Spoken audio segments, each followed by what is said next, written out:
வணக்கம் உறவுகளே, நாங்கள் இன்று அச்சுவேலி கைத்தொழிற்பேட்டை பற்றிய காணொளி ஒன்றை பார்வையிடுவோம். இந்த தளத்தை சப்ஸ்கிரைப் செய்யாதவர்கள் தயவுசெய்து சப்ஸ்கிரைப் செய்து இணைந்து கொள்ளுங்கள். தொடர்ந்து வருகின்ற காணொளிகளை நீங்கள் பார்ப்பதற்கு அது இலக்குவாக இருக்கும். நன்றி. வடமாகாணத்தின் யாழ்ப்பாண மாவட்டத்தில் அச்சுவேலி என்கின்ற பகுதியிலே இந்த கைத்தொழிற்பேட்டையானது அமைந்திருக்கிறது. 65 ஏக்கர் விசாலத்தை கொண்டிருக்கிறது. அரச நிலமாக இருக்கின்ற இது, நான் நினைக்கின்றேன் அன்னளவாக 25 ஏக்கர் வரையிலும் அது தற்சமயம் பயன்படுத்தப்படுகிறது. ஏனைய அனைத்து நிலங்களும் பயன்படுத்தப்படாத காட்டு நிலங்களாகவே இருக்கிறது. இங்கே உண்மையிலேயே 5 தொழிற்சாலைகள் தற்பொழுது இயங்கிக் கொண்டிருப்பது தெரிகிறது. அதேபோன்று 2 தொழிற்சாலைகள் கட்டப்பட்டிருக்கிறது. ஆனால் அது முடிவுறுத்தப்பட்டதாக தெரியவில்லை.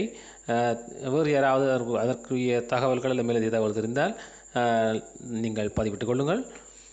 அடுத்து, இந்த கைத்தொழிற்பேட்டையானது இலங்கையிலே பல இடங்களிலே இருந்தாலும் யாழ்ப்பாணம் மாவட்டத்திலே அச்சுவேலியிலே இதொரு சிறப்பாக ஆரம்பத்தில் இயங்கி இருக்கிறது. பின்னர் ஏற்பட்ட பல்வேறு அசௌகரியமான சூழ்நிலை காரணமாக இந்த பகுதிகள் சீரான முறையிலே முன்னேற்றம் காணவில்லை. உண்மையிலே இவ்வாறான இடங்களை நாங்கள் முன்னேற்றம் செய்வதனூடாக பல முன்னேற்றங்களை இந்த நாடு காணக்கூடியதாக இருக்கும். உதாரணமாக, காடாக காணப்படுகின்ற இந்த நிலத்திலே பல்வேறு கைத்தொழிற்சாலைகளை நிறுவுவதற்கு முன்வர வேண்டும். அதற்கான சில ஏதுநிலைகள் அல்லது அதற்கான ஏற்பாடுகள் என்று நாங்கள் பார்த்தால், இதனுடைய நிலத்தினை முழுமையாக பயன்படுத்த வேண்டும். அதற்காக முதலீட்டாளர்கள் முன்வர வேண்டும். அதாவது உள்நாட்டு வெளிநாட்டு முதலீட்டாளர்களை நாங்கள் இங்கே அழைக்க வேண்டும். அதனூடாக பாரிய வேலை வாய்ப்பு ஒன்று உருவாக்கப்படும். அது இந்த யாழ் மாவட்டத்திலே காணப்படுகின்ற இளைஞர் யுவதிகளுக்கு மிக வசதியாகவும் வாய்ப்பாகவும் இருக்கும். இப்பொழுது இங்கே பார்க்கின்ற இந்த பிரதேசமானது பல தொழிற்சாலைகளை கொண்டிருப்பது தெரிகிறது. தொடர்ந்து நாங்கள் அந்த பண்படுத்தப்படாத அல்லது பயன்படுத்தப்படாத பிரதேசத்தினூடாக நாங்கள் இப்பொழுது நகர்கின்றோம். இந்த பிரதேசத்தை நீங்கள் அவதானித்து கொண்டால் தெரியும் உங்களுக்கு எந்த அளவிலே பாரிய அளவிலே இந்த இடங்கள் பற்றை காடுகளாக இருக்கின்றது என்று. உண்மையிலேயே இந்த இடங்களை நாங்கள் மீளவும் பயன்படுத்த முனைகின்ற ஒவ்வொரு சந்தர்ப்பங்களும் எங்களுடைய நாட்டுக்கு மிகவும் ஒரு பொருளாதார ரீதியிலே முன்னேற்றத்தை தருகின்ற ஒரு விடயமாக இது காணப்படும். ஏனெனில் மிகச்சிறந்த ஒரு நகரத்திலே பாரிய அளவிலே இந்த பயன்படுத்தப்படாத நிலமாக இது இருக்கிறது. சில கட்டடங்கள் கட்டுமானங்கள் அரைகுறையிலே இருப்பதும் தெரிகிறது. அதே போல் மிக முக்கியமாக நாங்கள் இப்போ சென்று கொண்டிருக்கின்ற இந்த வீதியானது மிகவும் பழுதடைந்த நிலையில் இருக்கின்றது. இந்த வீதி இந்த கைத்தொழிற்பேட்டைக்கு மட்டுமன்றி விவசாயிகளும் இதனை பயன்படுத்துகிறார்கள். இப்பொழுது பாருங்கள், இந்த வீதி மிக தெளிவாக தெரிகிறது. இந்த வீதி மிகவும் குன்றும் குழியுமாக காணப்படுகின்ற ஒரு இடமாக இருக்கிறது. அதுபோன்று அருகிலே பார்த்தீர்களானால் அந்த அரச நிலத்திற்குள் குப்பைகள் கொட்டப்படுவதும் அந்த பிளாஸ்டிக் கழிவுகள் கொட்டப்படுவதுமான செயற்பாடுகள் நடைபெற்றிருக்கிறது. இந்த வீதியினை மிக முக்கியமாக திருத்துவதனூடாக இந்த இடத்திலே காணப்படுகின்ற பல முக்கிய இடங்களுக்கு செல்லக்கூடியதாக இருக்கும். அதாவது மாவட்ட சித்த வைத்தியசாலையும் இந்த காணியினுடைய இன்னொரு புறத்திலே அமைந்திருக்கிறது. அதாவது வேறு காணியாக இருந்தாலும் இதனுடைய இன்னொரு பக்கத்திலே அங்கே அமைந்திருக்கிறது. அதே போல் சிறுவர் சீர்திருத்த பள்ளியும் இந்த காணியை அண்டியே காணப்படுகின்றது. இவ்வாறான ஒரு முக்கியத்துவம் வாய்ந்த ஒரு இடத்திலே இவ்வாறான ஒரு பாதை அல்லது சீர் செய்யப்படாத பாதை இருப்பது வேதனைக்குரியது. இது குறித்து அந்த பகுதி மக்கள் ஆரம்பத்திலே பல கருத்துக்களை தெரிவித்திருந்தார்கள். ஆனாலும் இன்று வரையும் இந்த வீதி நடைமுறைப்படுத்தப்படாத, அதாவது திருத்துவதற்கு உத்தேசிக்கப்படாத ஒரு நிலையிலேயே இருந்து வருகின்றது.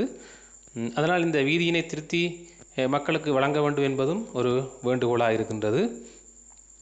அத்தோடு நாங்கள் இந்த கைத்தொழிற்பேட்டை பற்றி மேலும் நாங்கள் நோக்கினால், உள்நாட்டு உற்பத்தி, இந்த கைத்தொழிற்பேட்டையினூடாக உள்நாட்டு உற்பத்தியினை நாங்கள் அதிகரிக்கக்கூடும். அதனூடாக குறைந்த அளவிலான விலையிலே எங்களுடைய பொருட்களை நாங்களே பயன்படுத்துகின்ற ஒரு நிலை வரும். அதே போல் மேலதிகமாக வருகின்ற அல்லது மேலதிக உற்பத்திகளை நாங்கள் வெளிநாடுகளுக்கும் ஏற்றி செல்லக்கூடிய ஒரு வகை வரும். இப்பொழுது நாங்கள் இந்த திரும்புகின்ற பகுதியிலே கூட இடது பக்கமாக இருப்பது அந்த காணியின் தொடர்ச்சியாகவே இருக்கிறது. உட்கட்டுமான அபிவிருத்தி, முக்கியமாக இந்த வீதி அபிவிருத்தி நாங்கள் இதிலே குறிப்பிட்டிருந்தோம். அதே போல பொருளாதார முன்னேற்றம் காண்பதற்கும் இந்த நிலத்தினை தாராளமாக நாங்கள் பயன்படுத்த முடியும். ஏனெனில் இதை அடுத்து அருகிலே தான் விமான தளமும் இருக்கிறது. அதே போல் இந்த பாதையினூடாக நாங்கள் செல்லுகின்ற போது தான் மாவட்ட சித்த வைத்தியசாலையும் அதே போல் சிறுவர் சீர்திருத்த பள்ளியும் காணப்படுகின்றது. ஆகையால் இவ்வளவு ஒரு முக்கியத்துவம் வாய்ந்த அந்த பிரதேசத்தினை நாங்கள் நிலத்தினை பயன்படுத்தல், அதிலே காணப்படுகின்ற அந்த பற்ற காடுகளை இல்லாது செய்தல், அதே போன்று முதலீட்டாளர்களை இங்கே கொண்டு வருவதற்கு ஏற்பாடு செய்தல், வேலை வாய்ப்பினை ஏற்படுத்துதல், அத்தோடு உள்நாட்டு உற்பத்தியினை அதிகரித்தல், உட்கட்டுமான அபிவிருத்தி, முக்கியமான இந்த வீதி அபிவிருத்தி அதனை மேற்கொள்ளுதல், பொருளாதார முன்னேற்றம் இதனூடாக எட்டுதல், குறைந்த விலையில் நாமே எங்களுக்கான பொருட்களை பெற்றுக்கொள்ளல் ஆகிய நிலைப்பாடுகளுக்கு நாங்கள் இந்த கைத்தொழில்பேட்டையை நிச்சயமாக மாற்ற வேண்டும். அதுதான் இந்த மக்களுடைய எதிர்பார்ப்பாகவும் இருக்கிறது. நிகழ்நிலை அரசாங்கம் அதனை செவ்வனை நிறைவேற்றும் என மக்கள் நிச்சயமாக எதிர்பார்க்கின்றனர். நல்லது உறவுகளை நமக்கு தெரிந்த அல்லது நாங்கள் அறிந்த வகையில் உள்ள விடயங்களை உங்களுடன் நாங்கள் இப்பொழுது பகிர்ந்து கொண்டோம். இதனை விடவும் இன்னும் பல தகவல்கள் தெரிந்தவர்கள் நீங்கள் இருக்கின்றீர்கள். தங்கள் பொன்னான கருத்துக்களை கொமெண்ட்ஸ் பகுதியிலே பதிவிடுங்கள். நாமும் அறிந்து கொள்வோம். தொடர்ந்தும் காணொளிகள் வரும். நிச்சயமாக சப்ஸ்கிரைப் செய்து இதனை நீங்கள் இணைந்து கொள்ள வேண்டும். நன்றி. இன்னொரு காணொளியிலே நாங்கள் உங்களை சந்திக்கும் வரை.